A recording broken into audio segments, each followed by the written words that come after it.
നമസ്കാരം. മലയാളി വാർത്ത ഇൻസൈഡിലേക്ക് സ്വാഗതം. അയത്തുള്ള അലി ഖമേനിയുടെ ചാക്കാലയടുത്തു. ഇത് പറഞ്ഞിരിക്കുന്നത് മറ്റാരുമല്ല, ഇസ്രയേൽ തന്നെയാണ്. ഇസ്രയേലിനെതിരായ യുദ്ധത്തിൽ രാഷ്ട്രീയമായോ സാമ്പത്തികമായോ സൈനികമായോ വിട്ടുവീഴ്ചയ്ക്ക് ശ്രമിക്കുന്നത് ദൈവകോപത്തിനിടയാക്കുമെന്ന് ഇറാൻ പരമോന്നത നേതാവ് അയത്തുള്ള അലി ഖമേനി വ്യക്തമാക്കുകയാണ്. ഇസ്രയേലിനെതിരായ സംഘർഷത്തെക്കുറിച്ച് പുനർചിന്തിക്കാൻ ചിലർ നടത്തുന്ന മനഃശാസ്ത്രപരമായ നീക്കമാണ് ഇതിന് പിന്നിലെന്നുമാണ് അദ്ദേഹം പറഞ്ഞുവെക്കുന്നത്. അതായത് ഒരു കാരണവശാലും ഇറാനെ പിന്നോട്ട് അടിക്കാനായി, അതായത് യുദ്ധത്തിൽ നിന്നും ഇറാനെ പിൻവലിക്കാൻ അയത്തുള്ള അലി ഖമേനി തയ്യാറല്ല എന്ന് വ്യക്തമാവുകയാണ്. ഇറാൻ ഇനി എന്തൊക്കെ ശക്തി പ്രയോഗിച്ച് യുദ്ധം നടത്താൻ ശ്രമിച്ചാലും അതിനെല്ലാം പൂർണ്ണമായും തകിടം മറിക്കാനും അതിനെല്ലാം പൂർണ്ണമായും നേരിട്ട് കൊണ്ട് വിജയത്തിലേക്ക് എത്താനുള്ള പ്ലാനുകൾ ഇപ്പോഴേ ഇസ്രയേലും അമേരിക്കയും വ്യക്തമാക്കി കഴിഞ്ഞു. അപ്പോൾ അയത്തുള്ള അലി ഖമേനിയുടെ ചാക്കാലയടുത്തു എന്നല്ലാതെ പിന്നെന്താണ് ഇനി ഇസ്രായേൽ പറയേണ്ടതെന്ന ചോദ്യമാണ് സമൂഹമാധ്യമങ്ങളിൽ നിറയുന്നത്. ഹമാസ് നേതാവ് ഇസ്മായിൽ ഹനിയ ഇറാൻ സന്ദർശനത്തിനിടെ കൊല്ലപ്പെട്ടതിന് പിന്നാലെ ഇരു രാജ്യങ്ങളും തമ്മിൽ സംഘർഷം തുടരുന്നതിനിടയിലാണ് ഖമേനിയുടെ പരാമർശം. ഹനിയയുടെ മരണത്തെക്കുറിച്ചുള്ള പ്രതികരണത്തിൽ ഇറാൻ നേരിട്ട് തിരിച്ചടിക്കുമെന്ന് ഖമേനി നേരത്തെ സൂചിപ്പിച്ചിരുന്നു.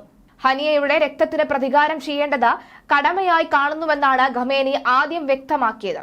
ഹനിയ വധത്തിന് കഠിനമായ ശിക്ഷ ലഭിക്കുമെന്നും അദ്ദേഹം സൂചിപ്പിച്ചിരുന്നു. ഇറാൻ പ്രസിഡന്റ് മസൂദിന്റെ സത്യപ്രതിജ്ഞാ ചടങ്ങിൽ പങ്കെടുക്കാൻ എത്തിയതായിരുന്നു Haniya.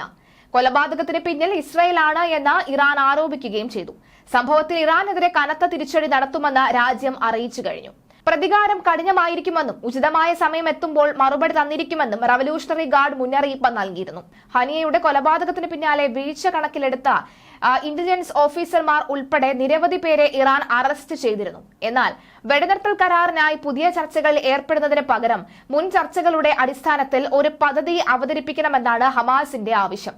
US president Joe Biden May 31 നടത്തിയ പ്രഖ്യാപനത്തിന് 3 ഘട്ടങ്ങളുള്ള വെടിനിർത്തൽ നിർദ്ദേശം മുന്നോട്ട് വച്ചിരുന്നു.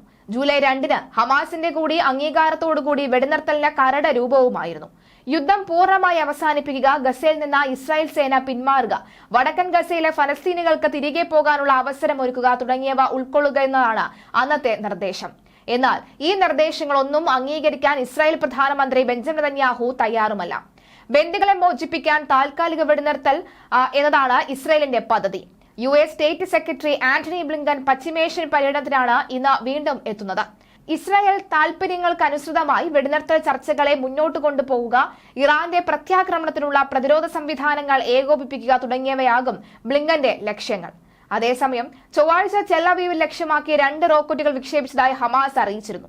കഴിഞ്ഞ മെയ്യിലും ടെൽ-അവീവിലേക്ക് റോക്കറ്റുകൾ അയച്ചിരുന്നു. ഒക്ടോബർ 7 പുതിയ പോർമുഖം തുറന്നതിന് ശേഷം ഗസയിലെ ഇസ്രായേൽ ആക്രമണത്തിൽ മരണസംഖ്യ 40,000 കടന്നിരിക്കുകയാണ്. ഗസയിലെ ആരോഗ്യ മന്ത്രാലയമാണ് മരണസംഖ്യയെ സംബന്ധിച്ച വിവരങ്ങൾ പുറത്തുവിട്ടിരിക്കുന്നത്. 40,005 നിലവിലെ മരണസംഖ്യ. ഗസയിൽ 23 ലക്ഷത്തോളം വരുന്ന ജനസംഖ്യയുടെ 1.7% ആളുകളാണ് ഇതോടെ ഇസ്രായേൽ ആക്രമണത്തിൽ മരിച്ചു വീണത് എന്ന റിപ്പോർട്ടുകളാണ് വരുന്നത്. ഇവയിൽ സ്ത്രീകളും കുട്ടികളുമാണ് അധികവും. ആശുപത്രികളിൽ രജിസ്റ്റർ ചെയ്ത കണക്കുകൾ മാത്രമാണ് ഇവ എന്നതിനാൽ അനൌദ്യോഗികമായി ഇനിയും മരണസംഖ്യ ഉയരാൻ സാധ്യതയുണ്ട് എന്ന് വ്യക്തം. എന്തായാലും ബോംബ് ആക്രമണത്തിലും ഗസയിലെ 60% കെട്ടിടങ്ങളും ഇതുവരെ തകർന്നതായും റിപ്പോർട്ടുകളുണ്ട്.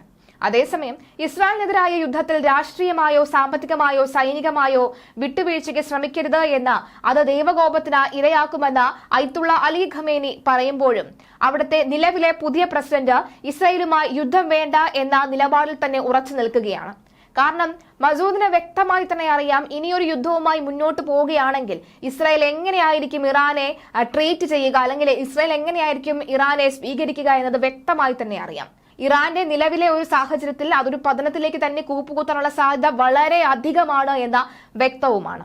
എന്തായാലും ഹനിയ വധത്തിന് കഠിനമായ ശിക്ഷ ലഭിക്കണമെന്ന്, അല്ലെങ്കിൽ കഠിനമായ ശിക്ഷ നൽകുമെന്ന് ആഗ്രഹിച്ച് നടക്കുന്ന ഈ ഇറാന്റെ പരമോന്നത നേതാവ് അയത്തുള്ള അലി ഖമേനിയുടെ ആഗ്രഹം അതൊരു ആസ്ഥാനത്തായി പോയി എന്ന് വേണം പറയാൻ. കാരണം ഏതൊരു നീക്കത്തെയും ശക്തമായി തന്നെ എതിരാൻ വേണ്ടി ആ ഒരു ഒരുക്കങ്ങളൊക്കെ തന്നെ വളരെ പൂർണ്ണമായും ഒരു 100 ഇരട്ടി ശക്തിയായി തന്നെ നിൽക്കുന്ന സാഹചര്യമാണ് ഇസ്രായേൽ നിലവിലുള്ളത്.